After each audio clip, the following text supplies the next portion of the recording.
বড়লোকের ছেলেটার সঙ্গে খুব তো প্রেম করে বেড়াচ্ছিস, কায়দা করে টাকাটা পাকাতে পারছিস না?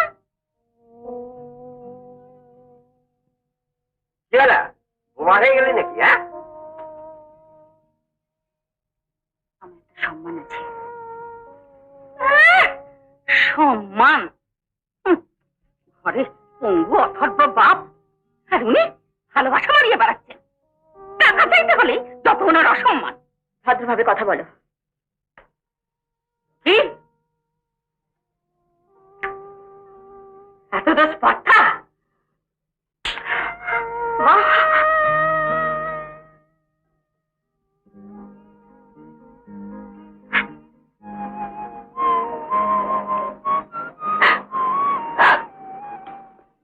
আজই তুমি চলে যাবে কৌশিকদা?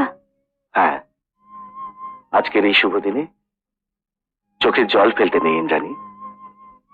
তুমি না বলেছিলে কৌশিকদা তোমাকে অনেক অনেক বড় হতে হবে? হায়ার স্টাডিজ এর জন্য মাত্র একটা বছর তো বিলেত পাস। তুমি মন খারাপ করো না ইন্দ্রাণী, দেখবে ও দেখতে দেখতেই কেটে যাবে।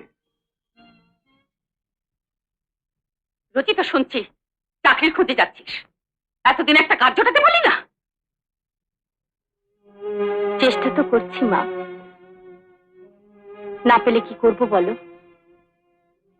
কি আর করবে বলো? গোষ্ঠীকে আমার পিন্ডি কেলাতে এবার অন্যের বাড়িতে গিয়ে আমাকে ঝিগড়ি করতে হবে। পতিত পরম গুরু, তাই রেশ আর মদের পেছনে আমার সর্বস্ব খুইয়ে উনি ক্ষান্ত হননি। এখনো বহাল তো বিয়াতে চালিয়ে যাচ্ছেন। ঝাঁটা মারি আমার শাখা সিঁদুরের মাথায়। চেহারার ওই ছিঁড়ি দেখলে কেউ চাকরি দেবে না।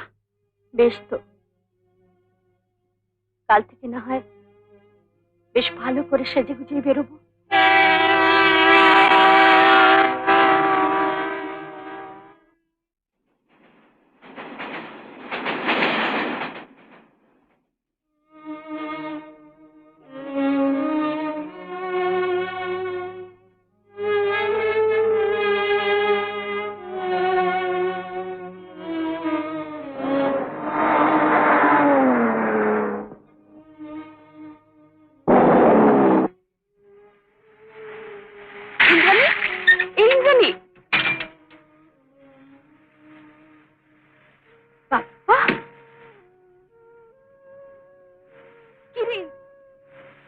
ইন্দ্রাণী, কতক্ষণ ধরে তোকে ডাকছি, শুনতে পাচ্ছিস না?